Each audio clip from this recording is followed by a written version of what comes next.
And we are live. Hey, everybody. How y'all doing? I see all y'all in here. I really appreciate your patience with us tonight.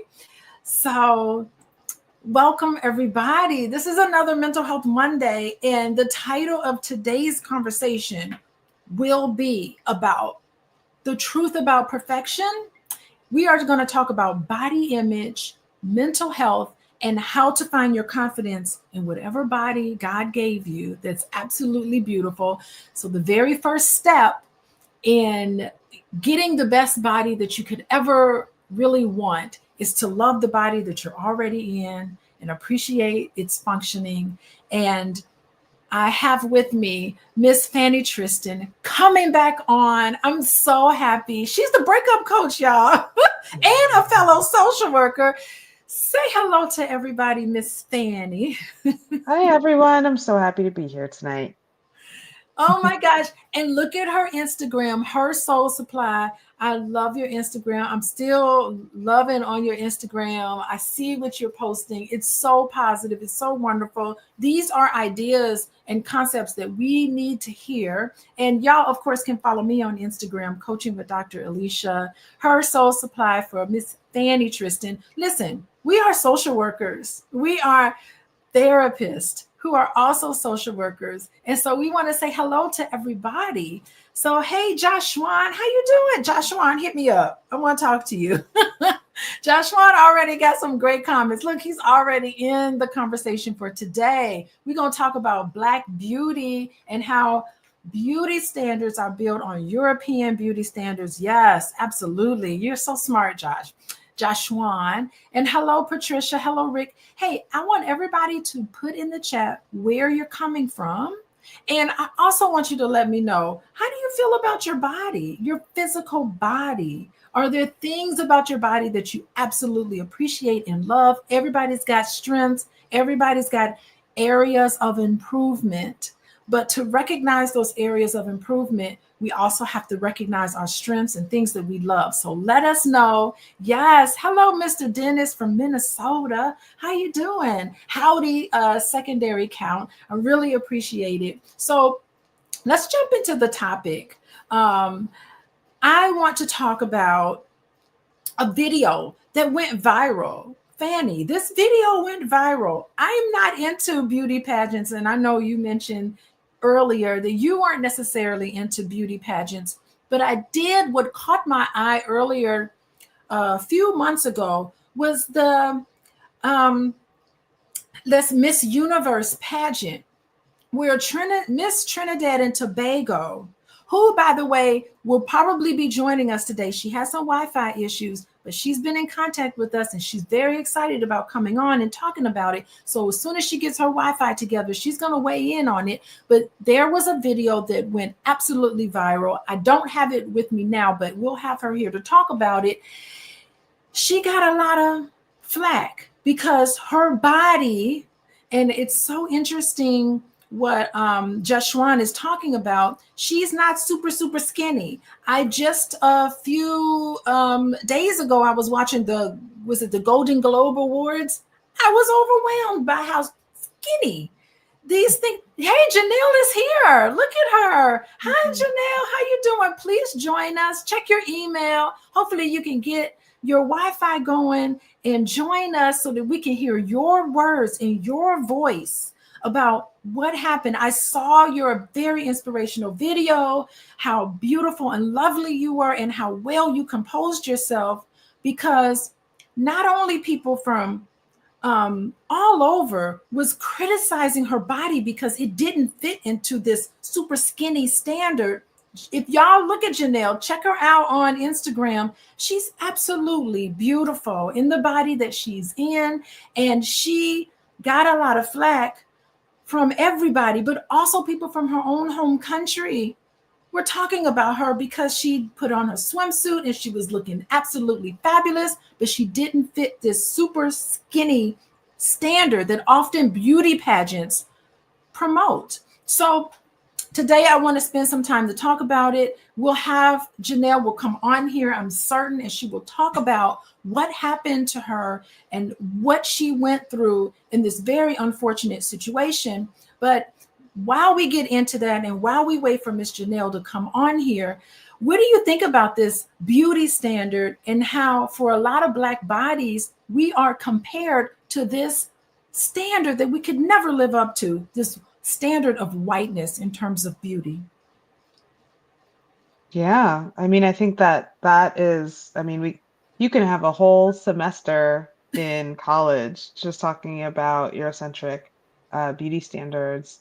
Um, I just launched a webinar talking about beauty standards. It's all about decolonizing your singlehood mindset, and a good half of it is about beauty standards, right? And how that contributes so much to our self-worth.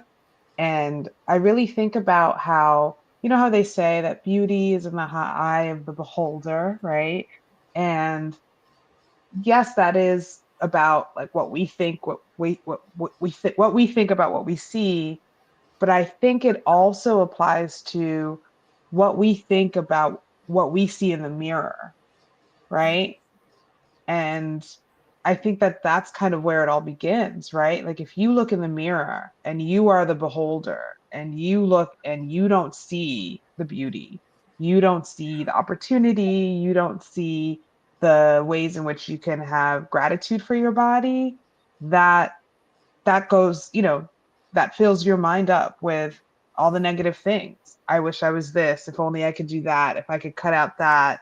If only I didn't have this, right? If these are all things that we're saying to ourselves in our minds, it impacts the way that we feel, and that impacts what we do. That impacts the way we see the world and how we see ourselves in the world. And so, what we think about ourselves, just because we don't say them out loud, doesn't mean they don't have a humongous impact on the way that we function and how we move through the world and how we interact with people. So sometimes it becomes this self-fulfilling prophecy where you think you're not worthy of something because you don't look a certain way. So you act like you are not worthy of things, and people don't give you things because you don't ask for things, you don't advocate, you don't do all the things that people do to get things that they want, right? We make ourselves small, and so just what you think about yourself has such a huge ripple effect on your entire life, even if it's something you won't admit to another person or say out loud. Yeah, I mean, what you carry with you in your head and your thoughts, it can dictate, you're right, how you interact with the world, but also it can dictate your worth for your body. That's why your self image, what you see in the mirror, is so connected to depression. It's so connected to anxiety because you're placing yourself in these standards that you could never ever live up to. And when we see one way of being better than, then everything else is marginalized and oppressed. And that oppression is internalized. And you start to think, what's wrong with me? What's happening with me? And that reduces your self esteem. And yeah, it has an impact on just making sure that your contact with the outside world is in a place where it is you feel confident. So if you feel confident, you feel good about yourself, you're going to make sure that the people around you treat you in a certain way. So it just plays into it. And if you feel bad about yourself, you're not going to have standards for other people. You're going to date men and you don't even care who they are. You don't care what they're about as long as they like me. Oh my God, they like me. What's going on? I'll date them. Yes, Miss Breakup Coach. And you feel absolutely devastated and you listen to what a man wants other than what you want because you don't feel worthy. So it all kind of like plays its part on how we are. And as we talk about this, we have Miss Trinidad and Tobago. Hello for joining us. Absolutely beautiful. We welcome you on. Girl, your clap back was amazing. I was like, I got to get in touch with her. Welcome. Hi, everyone. I hope everyone can hear me okay. It has been a struggle, but the devil is a liar, and we're here. That's right. Right here. Devil is a liar. Your words and your message needs to be heard all around, and it will today. Tell us, Miss Janelle, What was this whole experience like? You got two licensed therapists here. We are all ears. We want to hear from you. What happened during this, the Miss Universe pageant? Right.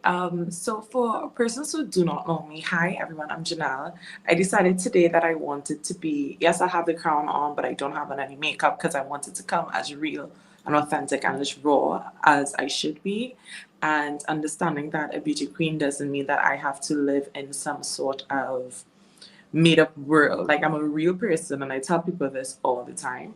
So the competition for me personally, I needed what I needed to do for me. It was very selfish.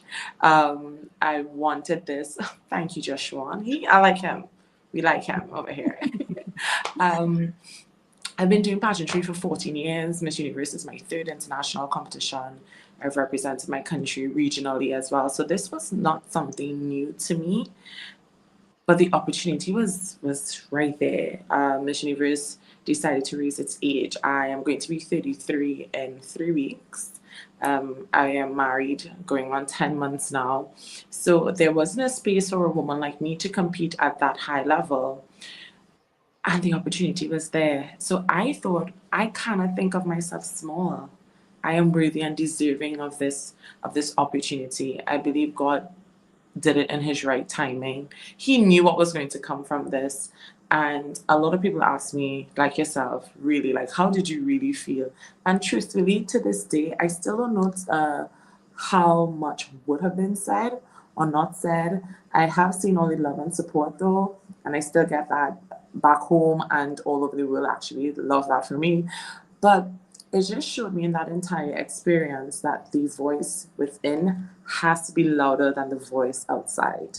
That this universe was the biggest lesson of knowing my self-worth and just knowing myself, because you can get lost in the gravity of it's an international competition. I competed with 127 other women in a country where I've honeymooned in Mexico, so I've been there before. In my country, thank God, we do Spanish is our second language. I didn't really feel out of place, but at times you were meant to feel out of place when media would not, take photos of you because of the shade of your skin, and there was a lot that was happening.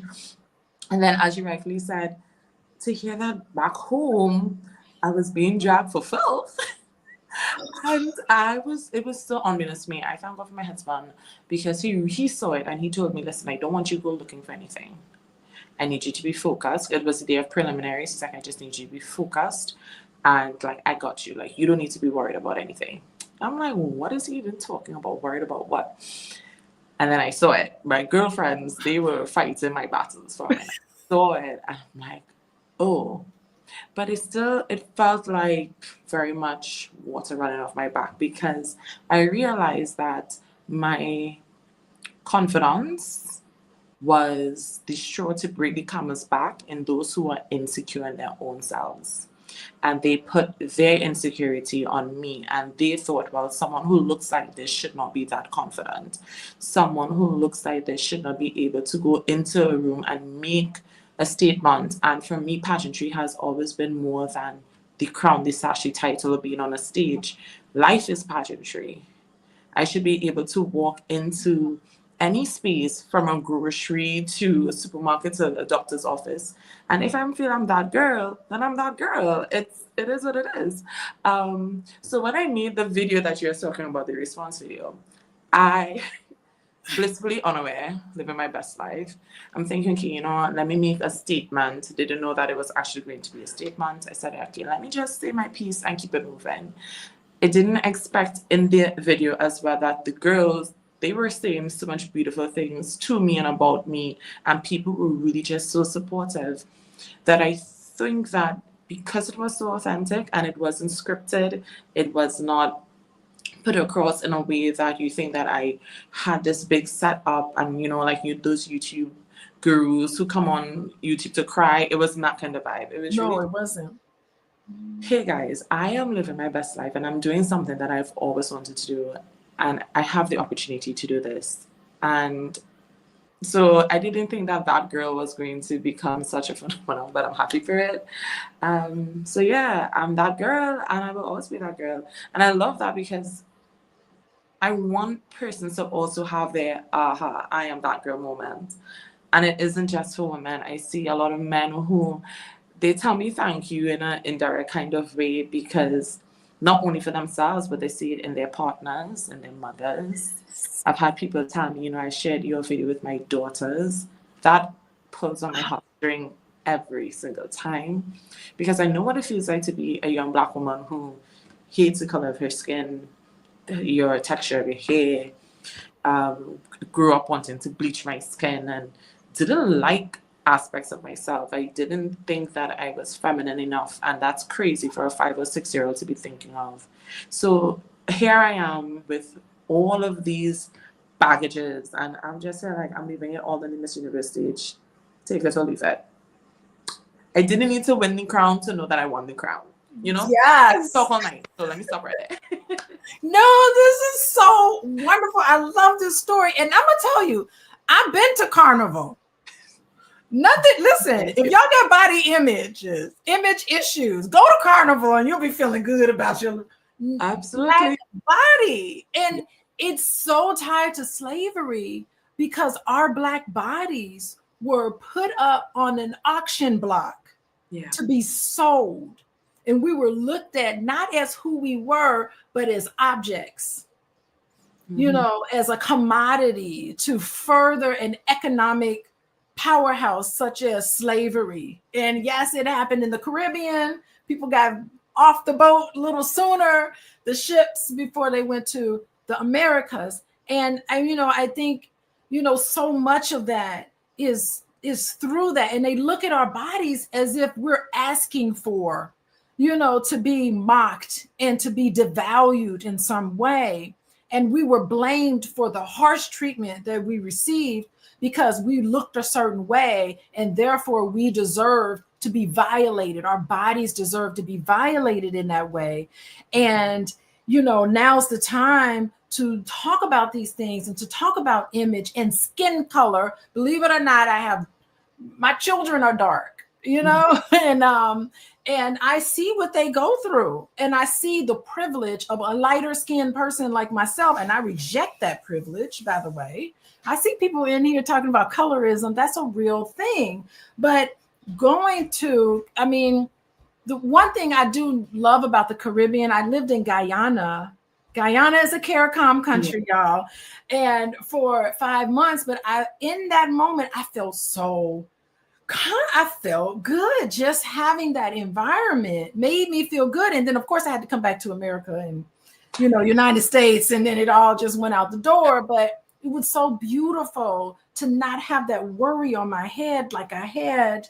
And I don't know, I just think it's great. You mentioned you had a strong community behind you to support you. And that really makes a difference. Fanny, do you have anything to comment and respond to this wonderful story here? Yeah, I think that, Janelle, I think more people should be speaking out, in the way that you have about what beauty means to you. And I think, I love what you said about, the voice on the inside needs to be louder than the voice on the outside, right? Because in the work that I've been doing, especially in the beginning of the new year, where everyone's in their diet mode, and I'm working with a lot of women who are fresh out of breakup, so they're in like revenge body mode, like they're trying to get the body so that when they see their ex, they're like, I'm the one that got away, and I have to do a lot of challenging around that motive, right? Like your body is your own, and a woman, her body is her own. So she gets to choose what she wants to do with her body, how she wants to look. I think a lot of the criticisms that people have about women in their bodies is it's terrible for so many reasons, but also for the fact that a lot of women behave the way they do about their bodies in response to what the world says. Because they're too fat, because they're too skinny, because their nose is big, because they're too dark. There's no winning. There's no winning, which is why I almost don't blame celebrities for when they do it, right? Because I'm like, I can't even imagine the world that you live in where you've convinced yourself that you didn't look good enough, even though you already got famous and you needed to do more, you know? And I, to me, that just seems like these are all a symptom of the fact that we just aren't accepted for who we are. And that it's a choice that we actually have to make to advocate for ourselves and what we want and how we want to live our lives on this planet in our bodies, right? We can't just be who we are. We can't even be who we choose. And when, I do a lot of this work, it's heartbreaking to hear, oh, you want to work out, you want to do these things to your body. Okay, but are you doing them for you or are you doing them for someone else? Right? Because even if you're working towards your revenge body, you're still leaning on your ex's approval. Yes. When you think about it, right? Like, didn't they do enough damage? Now you got to heal on their time because you need them to look at you and be like, oh, wow, that's still needing their approval for you to move on, right? And so I just think that the more women speak out, even if you are someone that wins, a beautiful crown, to still say, I still get criticized. And I still am a human who has feelings and have to actively work every single day to make sure that I keep loving myself so that this world doesn't destroy me. Right? I think a lot more people need to speak up about that.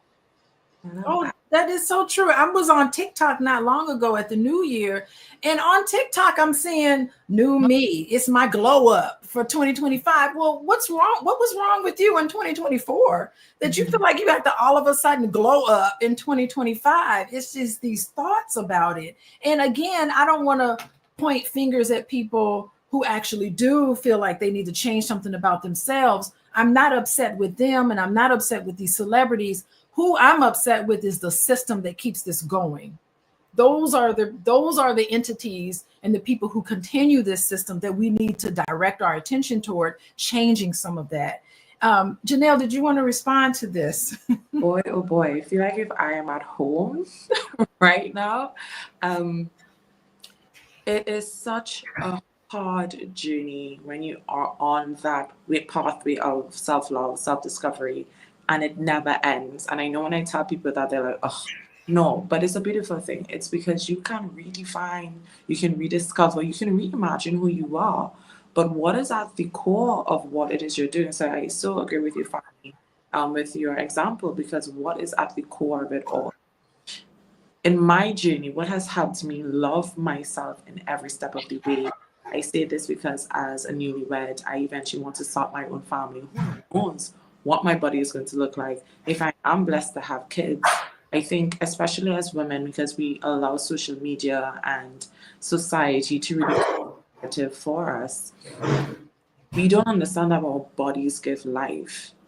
Yes. Both by nature and by nurture, because I speak for the women who may not have the ability to do so, but you are life giver.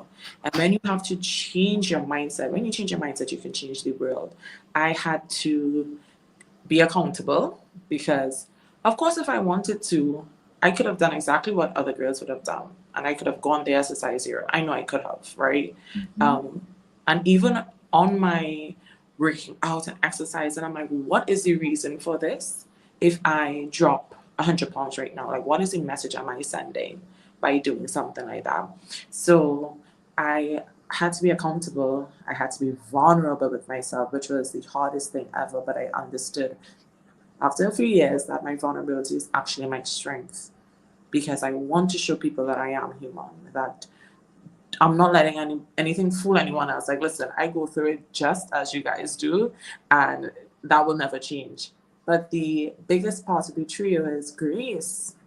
Jen, girl, give yourself some grace. Yes. Please, it's okay.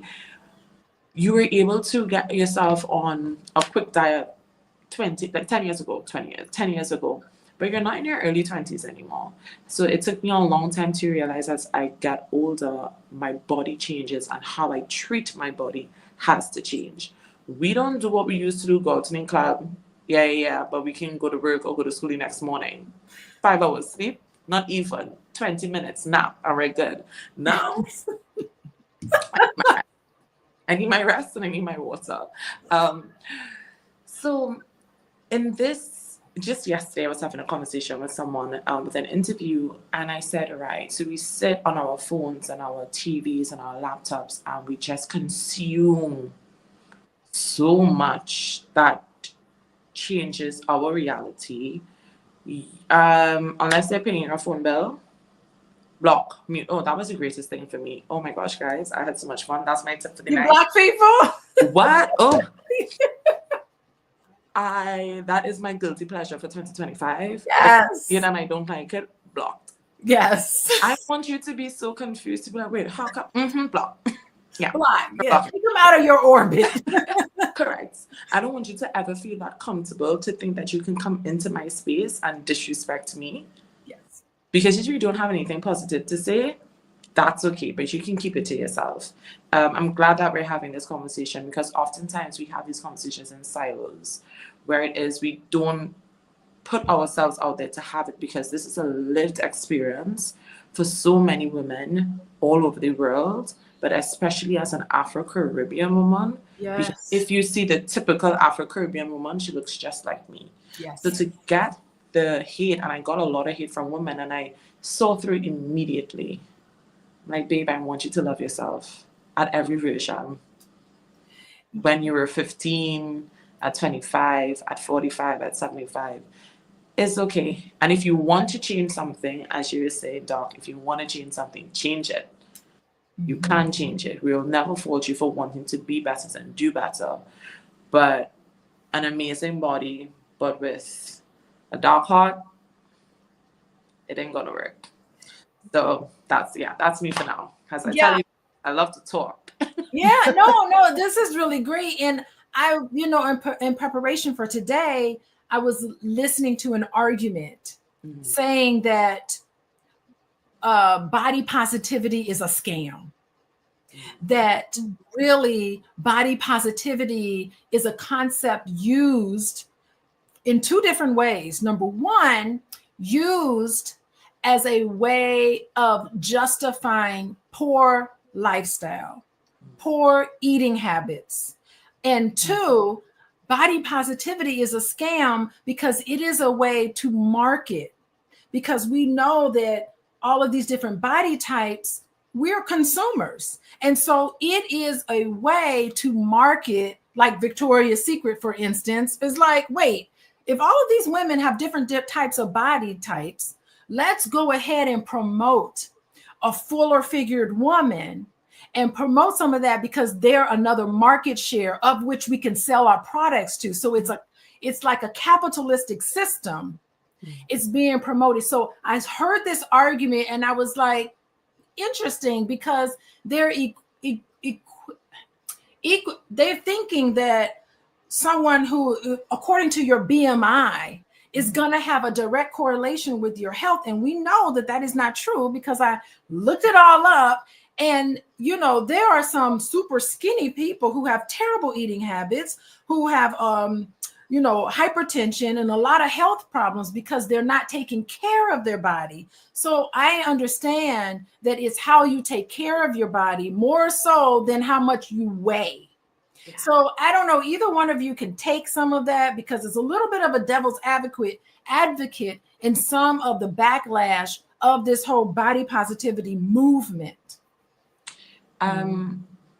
Love that you brought that up, because to some extent I do agree, but that's with everything, where once they can market, whoever once they can market it, they're going to run with it. Yeah, they will, and that's just the nature of business, and they're going to do that.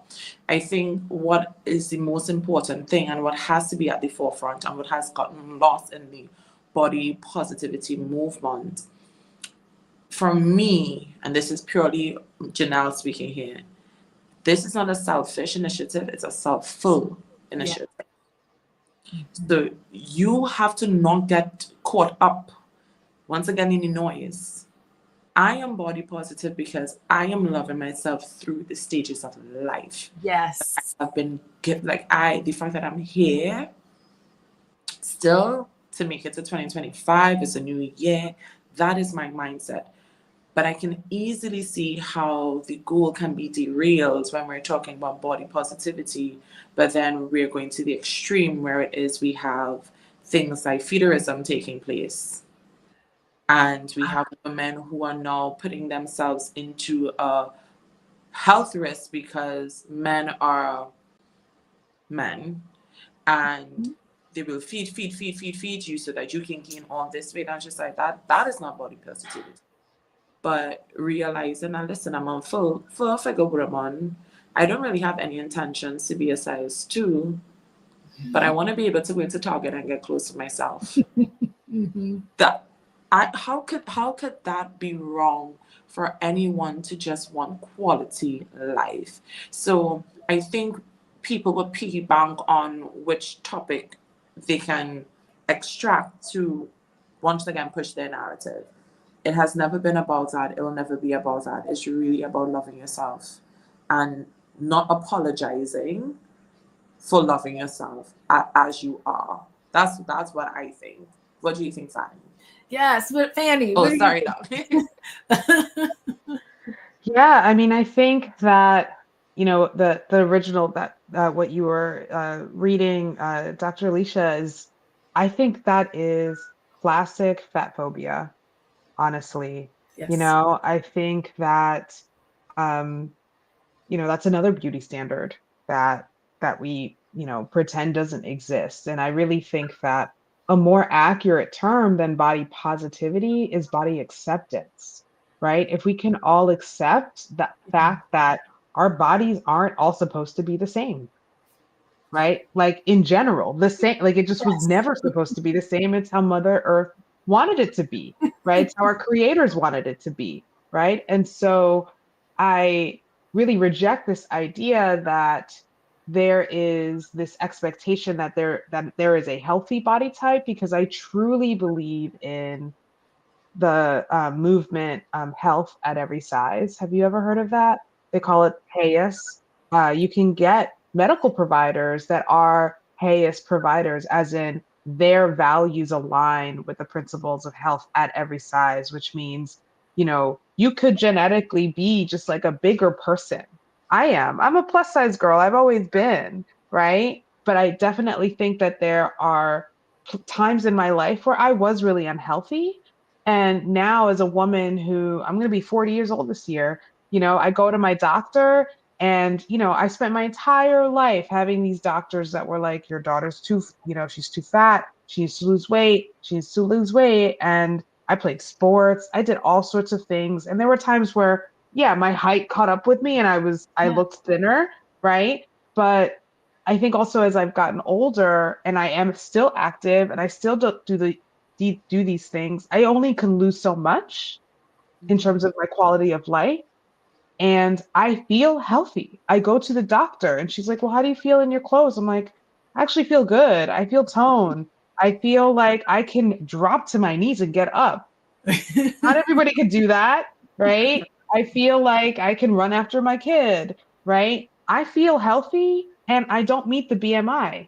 The BMI standard says that I'm morbidly obese or more, right? And so I think that there needs to be a little bit more interrogation of those expectations, right? Most medical history, most of the data that we have about medicine, especially about weight, actually is all data that was created for men.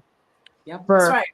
For white men specifically, right? Mm-hmm. The amount of science that we don't actually know about women's bodies is embarrassing, that in this day and age, we barely know about the woman's body. And that's why I love seeing so much content now about how women aren't just doing these diets based on what medical, what the doctor would say, that a lot of their diets in general, or just what they eat, is based on their menstrual cycles. Because which makes sense. It's like your body goes through a cycle every month and it's hormonal. So it's going to dictate what you actually need to eat. So when you're in these periods of being tired because you are ovulating, you're actually not supposed to work out all the time, right? Your body doesn't actually want that, right? And so there's certain parts of, the different phases that you're in for your, in your menstrual cycle actually dictate the kind of food that's ideal for you to be eating, that actually levels out your body the way that it needs to be. Just like how when women are postpartum, we give them like iron-rich food because we need to replenish that in them because of all the blood they lose during childbirth, right? That's just a no-brainer. Oh, we need to replenish her, and then that's good for her milk and all of those things, right? We actually should be doing that all the time for our bodies just because we are women, but no one teaches us that because that's just not what whoever is in power making these decisions about what is healthy and what is not, they're not teaching girls that. They're teaching us what they want men to do or what works for men. But what works for women doesn't work for men. Yeah, we really need to change these so-called standards. And just listening to you talk, I'm thinking about pictures of me from 20 years ago, and I've looked back at those pictures and I remember what I told myself, like, oh, if I could just lose 10 pounds. And I'm looking at this picture and I'm like, there was nothing wrong with what I looked like back then. Before I had children, my body looked fine. I would love to be back into that same body before I had 3 children. And talk about having babies. Like, I got stretch marks, but you know what? I'm not going to get it fixed. That's me being a woman who had 3 children. And there's so many people that can't have it. So I just got to really love the body that I'm in. And it wasn't until I looked at those old pictures of myself where I really thought I needed to lose 10 pounds. Like, I was really going around thinking if I could just lose 10 more pounds, there was nothing wrong with me. I never needed to lose 10 pounds. It's really crazy. And just recently, and I'm really worried about what this is doing to youth and for teenagers, and there was a trend on TikTok where they were going up to these young girls and they're saying to them, would you rather be obese or would you rather be hit by a car? And all of them were saying, oh, I'd rather be hit by a car. All of them said they would rather be hit by a car than to be, 20 pounds heavier than what they are now. So that tells you how social media is really taking its toll on especially young girls. And me, I'm older, it has an effect on us. How could it not? Janelle, you wanted to comment on that? That has to be probably the most insane thing I've heard. What I am fearful at times to have children, because what world are we really bringing our kids into, and how do you protect them? There's only so much that you can do, right? They have to go out to school and they have to go out to the real world and they have to go out to work. How do you protect their mind so that they don't get lost? And it's funny because we've all been there. I'm sure we all remember ourselves as teenagers, as you rightfully just said. Oh boy, what a topic. BBLs. Right. Let's just bring it in. We go from one far extreme to then now all the Instagram girlies look the same. They all look the same. And that's another type of unattainable body type, because I'm pretty sure we weren't all born to look like a wisdom tooth, but it is what it is. Because we go so far. We go so far to decide what is beauty. And I would never tell someone that don't elect to get plastic surgery if that's what you need to do, because that is another part of the conversation. But how do you stop young girls from comparing themselves? And we all know comparison is the thief of joy. So now that for me, back home, I'm trying my hardest to get this off the ground, and I want this to really become a movement, really trying to get that dark girl movement started, because it's really about you putting in your head, I am. That I am statement is so powerful. Mm-hmm. Throughout my journey at Miss Universe, for sure I had that I am. I know the girls were just like, Miss Trini, how are you always? Because girl, if not me, then who? It's almost a sense of delusion. Like, I have to. If not me, then who? But then you have young girls being caught up with, it's either you need to be a size 6 and lower, or if your waist is not a 24 with a big butt. I don't have a big butt, so I struggle. I'm like, I'm walking past, and men love to catcall. I'm like, honey, Girl, I need to put your there. swimsuit picture up because you were absolutely beautiful. I don't know how to work the system. I need to get better at YouTube. But y'all look up Miss Trinidad Tobago. Look at her in that swimsuit. You look absolutely amazing, and your confidence. I was like, yes, full-figured woman. Here we go. And you're not even that. You're a normal size, actually. I think that's the thing that was actually the most heartbreaking. One, there was Miss Suriname, who also was not a typical ratio. She was like size G or H in her bra. She wasn't like, so there was another woman who wasn't the typical size, and I also feel that my representation is not only for one end of the spectrum, I'm using that term very loosely, but for also the very petite women, the 4'11" 00 who feel like they don't have a space or a place in that kind of arena, but you absolutely do.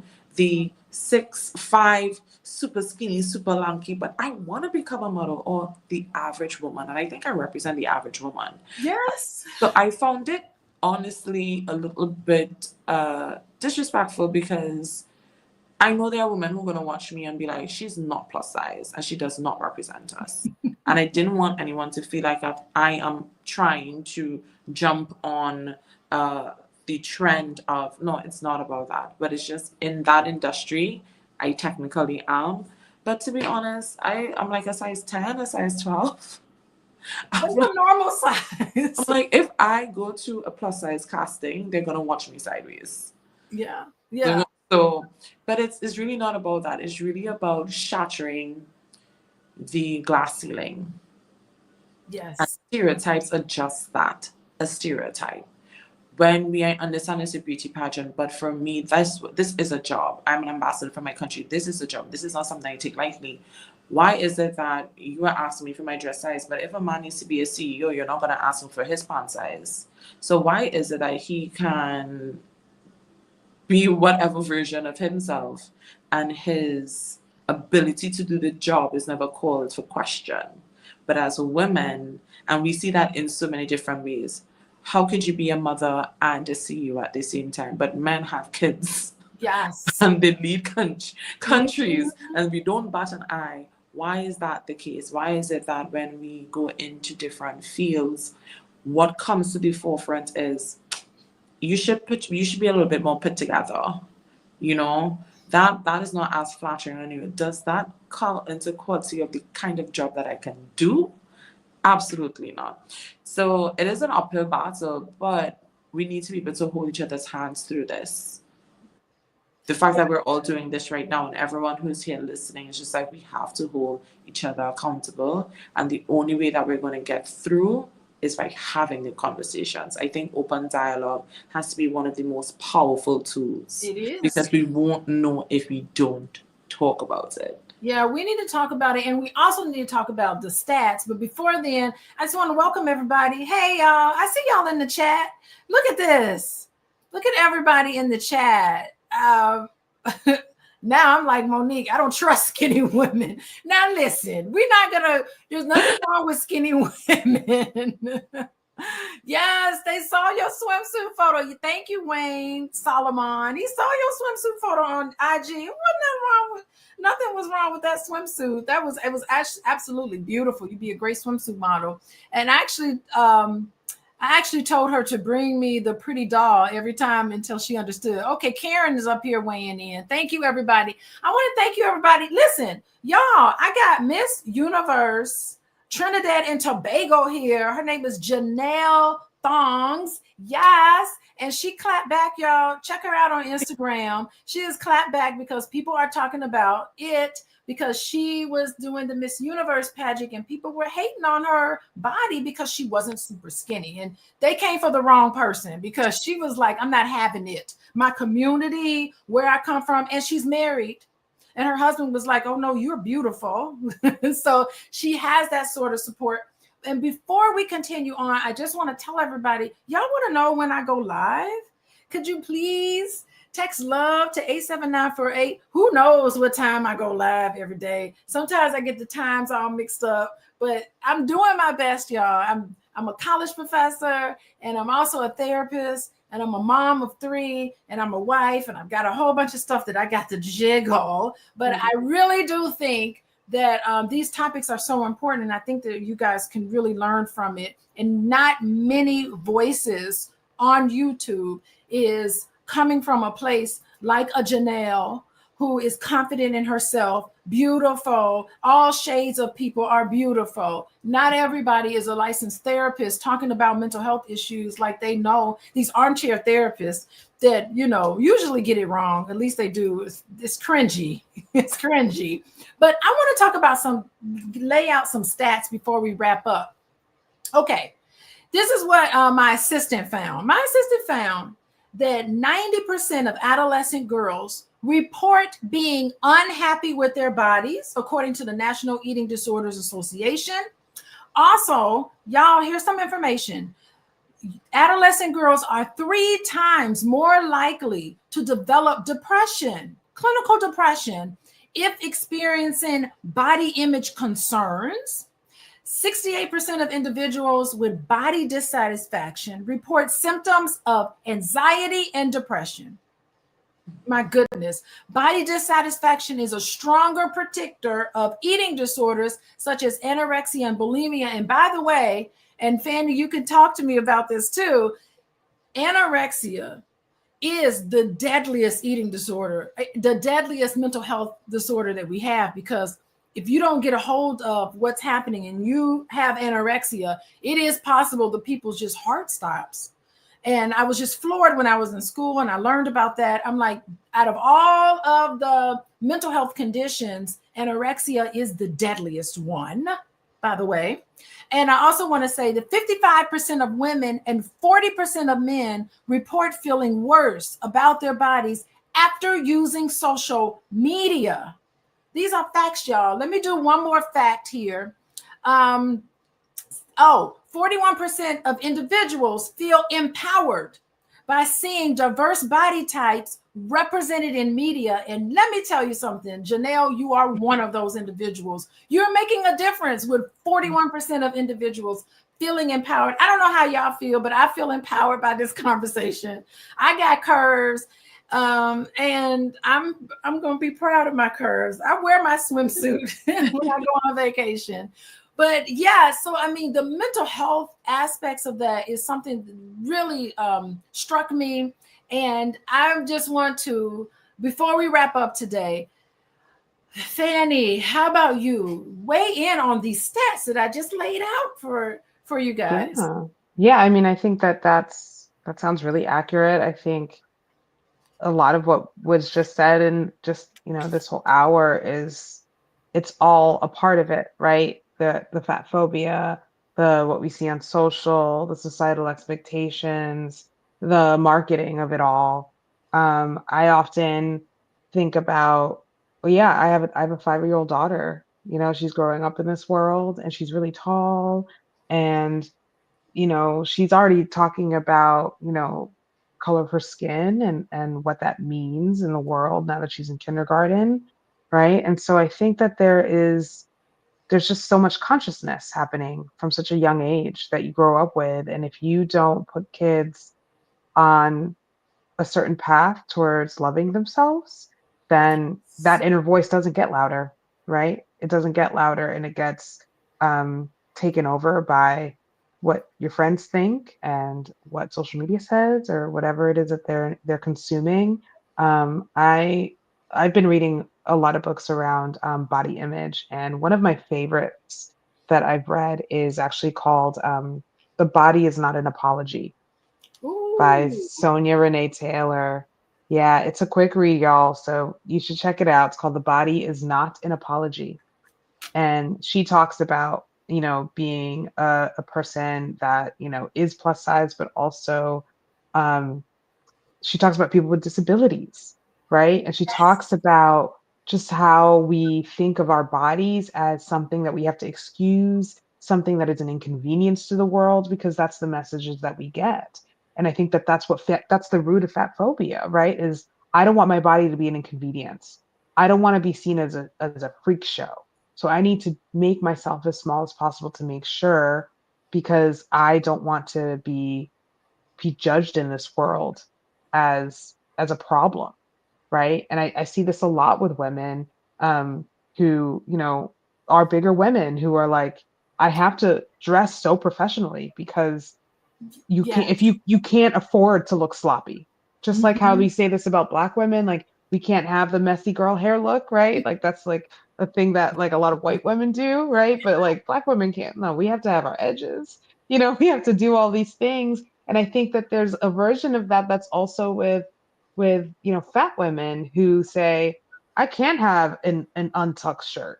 I look sloppy because people already assume that I am this untamed body, that there's something wrong with me, that I have no discipline, right?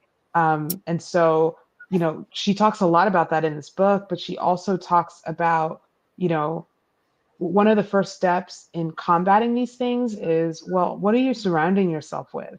If you're on social media and you feel that significantly worse when you get off, who are you following? And I really took her advice too, because I'm like, wow, why am I not following other influencers that are my body type? And I started to, because they're easy to find, Yeah. right? Hashtag body acceptance. You will see beautiful women who have amazing style, who do amazing things, who are models, and they look like me. And I'm out here like following all these celebrities that don't look like me, thinking that I'm supposed to, like, acting as if it doesn't impact me that I see their images all the time. Right. And so that's why it matters that my daughter has the diversity in her dolls. That's why it matters that she sees herself reflected in the world. Because I think that those are the little things that we have to do so that they can understand that people are everything. I think my biggest moment of body acceptance was the first time I went to like one of those spas where like they have the locker rooms and the women are naked. Like you're Oh, just, like when you go to like a Korean spa, right? Or like those spas where it's like, no, you're there to be pampered, and then you go into the locker room and the women are naked, and I'm like, no one looks the same. No one looks like the billboards. Most people don't. no, But these most. women are just so comfortable in their body because they're like, this is my body. Why wouldn't I have the right to be in here naked? I'm grooming myself. This is the women's locker room. If I can't feel liberated here, where can't I?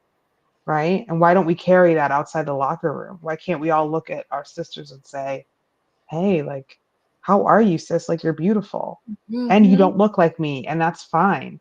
And I'm beautiful too, and I don't look like you. Right. And that's Yeah. why it's such a betrayal, to see what happened to you, Janelle, right? To get flack from your own people, Oh, right? oh, Right? Your own people. And it's like, this is ridiculous. Then what are we doing? What are we doing here? yeah. What are we doing here? I really love that. The body is not an apology. And so how many times do you feel like you need to apologize for your body after you've given birth? I mean, even my own story. Like I remember, it's so funny when I was really in shock after I had my first baby. I wasn't prepared for the amount of weight I carried. And I thought, oh, I have the baby. I'll just go back to what I looked like before. And I didn't right away. And I remember going, the 6-week checkup to the doctor. And I remember like looking at the doctor like, I can't fit any of my clothes anymore. And I'm talking to the doctor and he's looking at me and he tells me, he says, lady, you are perfectly healthy and you have a healthy child. And it wasn't until later that I realized there are so many women, probably right as we were speaking, and who knows what the OBGYN doctor had been gone through that day, who would have loved to have traded places with me to be healthy myself and to have a fully healthy, full-term baby who was thriving. And he probably just came from the hospital of a whole bunch of women who did not have that same birthing story. And I'm talking about I can't fit back in my jeans right away. He was probably like, girl, lady, sit down somewhere. He probably was mad at me. But thinking back on it, I'm mad at myself because even me at the age of 28 or 29 at the time, even I felt victim. So even the strongest people, I was a therapist at that time, and even I was just shocked.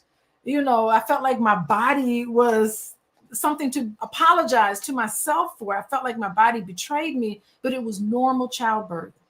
It was something I never should have been ashamed of going through. And eventually I got back to normal, with a little stretch marks here and there, but I eventually got back to it. But it took time. I was nursing. A lot was going on, but it was a successful birth, and I needed to have appreciated that more.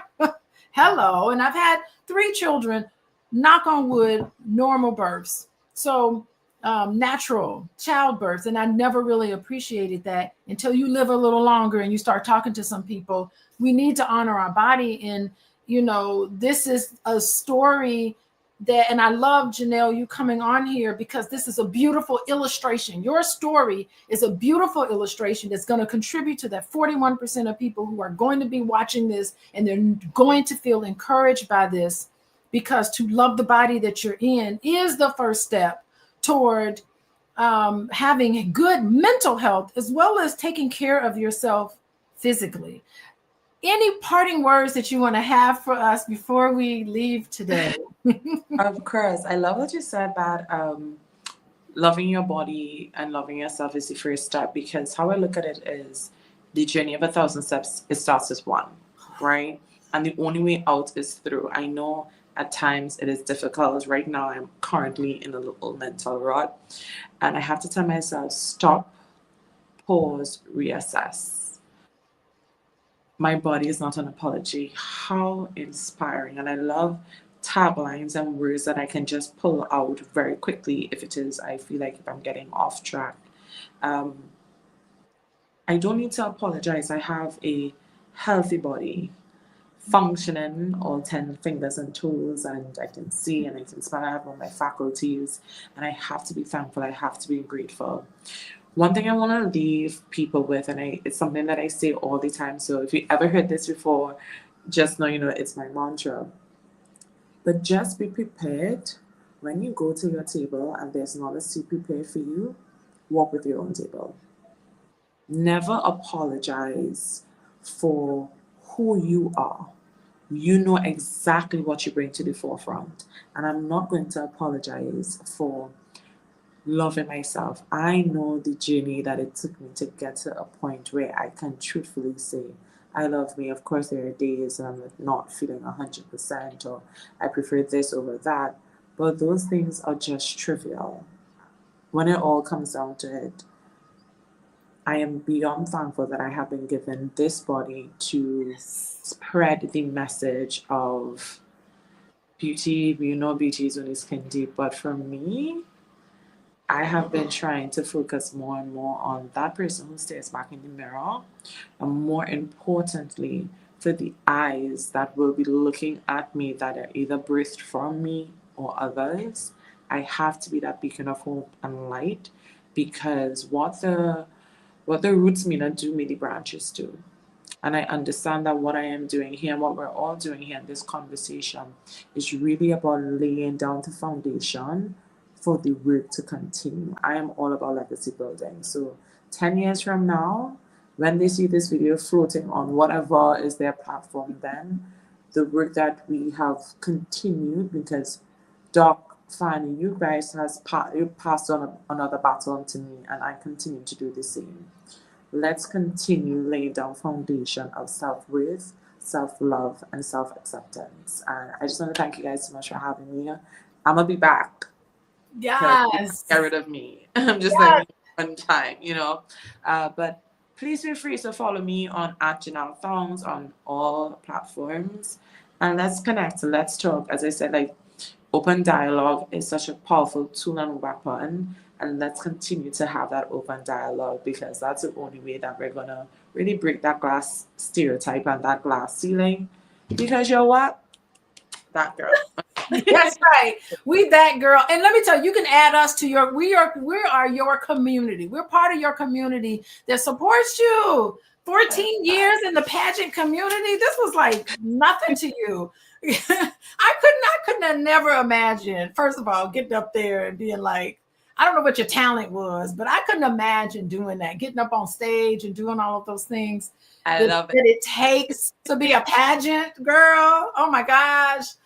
You just have to carry yourself with such confidence. And that's why you got Miss Congeniality. Hello. I forgot to mention that. Miss I love my girls. Thank you. That's a big deal. You were up against 127 different contestants and you got Miss Congeniality. So listen, you guys, we learned a lot today. We learned about decolonizing the beauty standard. We're shattering these standards. Come on. Hello, everybody. Then we're going to talk about it's important to have your community of people. We got a book. Everybody get this book called The Body is Not an Apology. Hello.